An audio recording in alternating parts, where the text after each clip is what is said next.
Oke, baik, bismillahirrahmanirrahim. Assalamualaikum warahmatullahi wabarakatuh.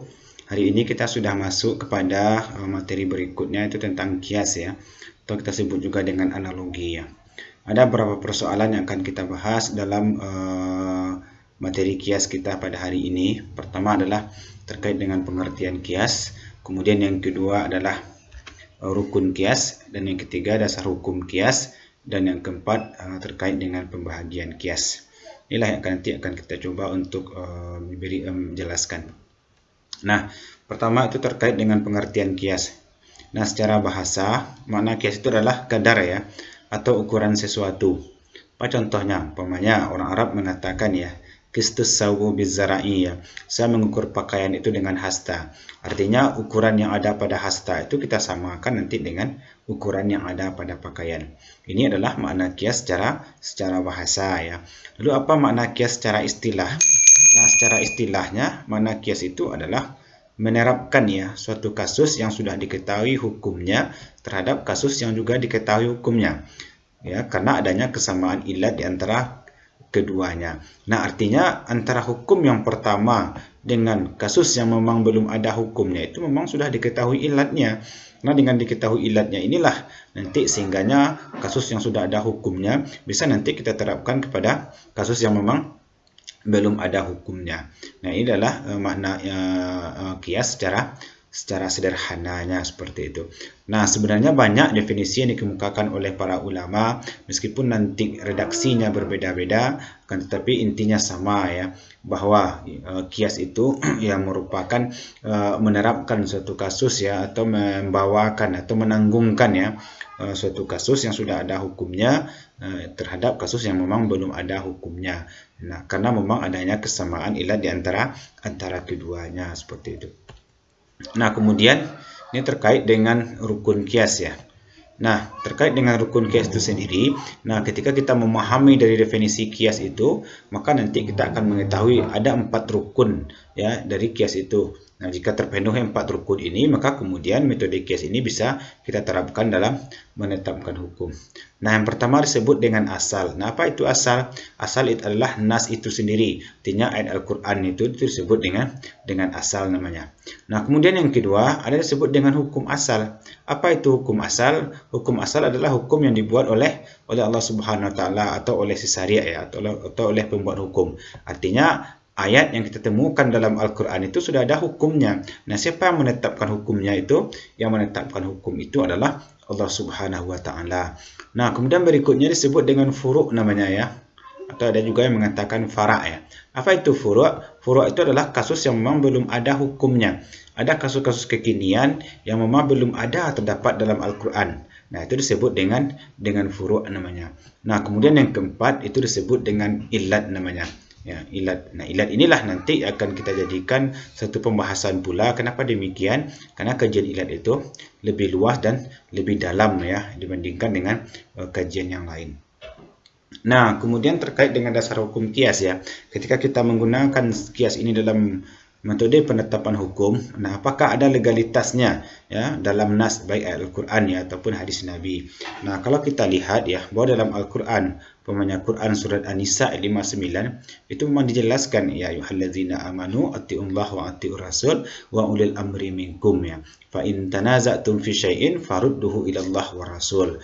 Nah, fa in tanaza'tum fi syai'in farudduhu ila Allah wa rasul itu menjelaskan bahwa jika kamu masih berbeda pendapat, maka kemudian kembalikan persoalan itu kepada Allah dan Rasul. Maka proses mengembalikan persoalan itu kepada Allah dan Rasul, itulah kemudian disebut dengan kias. Nah, kemudian yang kedua ada lagi nanti Quran surah Al-Hasr ya. Fa'tabiru ya ulil absar ya. Ini sering kita sampaikan juga dalam kajian-kajian sebelumnya, yang mana ayat ini juga merupakan dasar hukum penggunaan kias. Nah, kemudian ada lagi hadis ya. Pertama hadis ketika diutusnya Mu'az bin Jabal ke Yaman. Ini sudah sering juga kita sampaikan ya, ketika Nabi mengatakan kepada Mu'az, bagaimana engkau menetapkan hukum? Pertama akan saya tetapkan dengan melihat kepada Al-Quran. Nah, kalau engkau tidak temukan dalam Al-Quran, maka saya akan lihat kepada sunnah.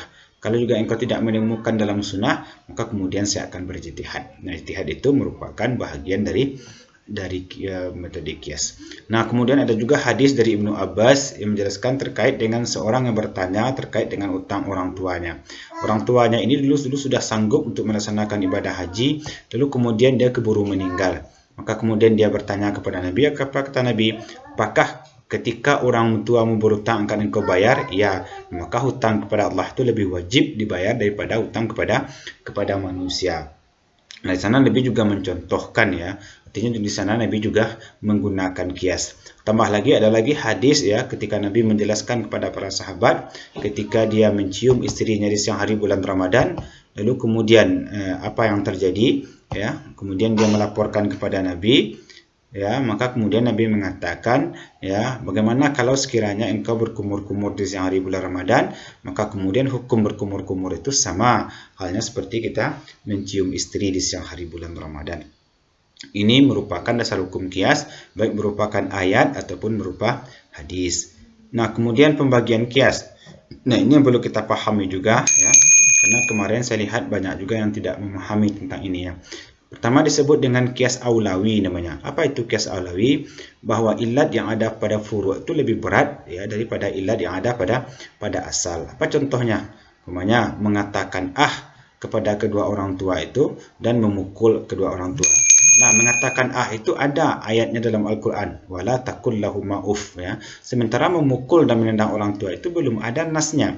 Nah, mana lebih berat? Ya, ilat di antara keduanya, di antara asal dengan furu', maka ilat yang ada pada furu' itu lebih berat dibandingkan dengan ilat yang ada pada asal. Kenapa demikian? Karena ketika kita mengatakan kepada kedua orang tua, maka yang sakit hanya hati saja. Tapi ketika kita memukul orang tua, yang sakit tidak hanya hati, tapi fisik mereka juga sakit. Nah, itulah disebut dengan kias aulawi namanya. Ketika kita mengkiaskan, ilat yang ada pada furu' itu lebih berat dibandingkan dengan ilat yang ada pada asal. Nah, kemudian yang kedua disebut dengan kias musawi. Ya. Apa itu kias musawi? Bahwa ilat yang ada pada furu' itu sama dengan ilat yang ada pada asal. Artinya beratnya sama. Apa contohnya? Memakan harta anak yatim dengan membuang harta anak yatim. Nah, antara memakan dengan membuang itu ilatnya sama-sama menghabiskan harta anak yatim. Dan posisinya sama ya, tidak ada yang berat ya. Nah, ini disebut dengan kias musawi namanya. Nah, kemudian yang terakhir disebut dengan kias adna. Apa itu kias adna? Kias adna itu adalah ilat yang ada pada furu' itu lebih ringan dibandingkan dengan ilat yang ada pada asal. Apa contohnya? Umpamanya ilat pada apel itu lebih ringan dibandingkan ilat pada beras.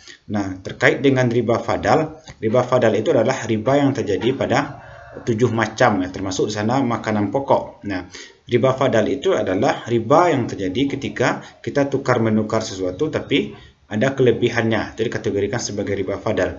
Nah, mana lebih kuat ilat yang ada pada beras dibandingkan dengan ilat yang ada pada apel? Kalau pada beras itu asal ya, tapi pada apel itu furu'. Nah, maka dapat kita lihat bahwa ilat yang ada pada beras itu pada apel ini lebih ringan dibandingkan dengan ilat yang ada pada asal. Artinya ilat yang berlaku pada furu' itu lebih ringan dari ilat yang ada pada asal ya, artinya beras ya, karena asal dari riba fadal itu adalah pada beras. Nah, inilah kajian kita sebenarnya terkait dengan persoalan kias. Nah, yang lebih dalam nanti kajian kita adalah terkait dengan persoalan ilat ya, karena memang kunci dari kias itu sendiri adalah dalam persoalan ilat. Namun di sini yang perlu kita pahami adalah apa yang dikatakan ilat baik secara bahasa maupun secara istilah. Kemudian apa yang menjadi rukun kias, nah, ini yang penting ya.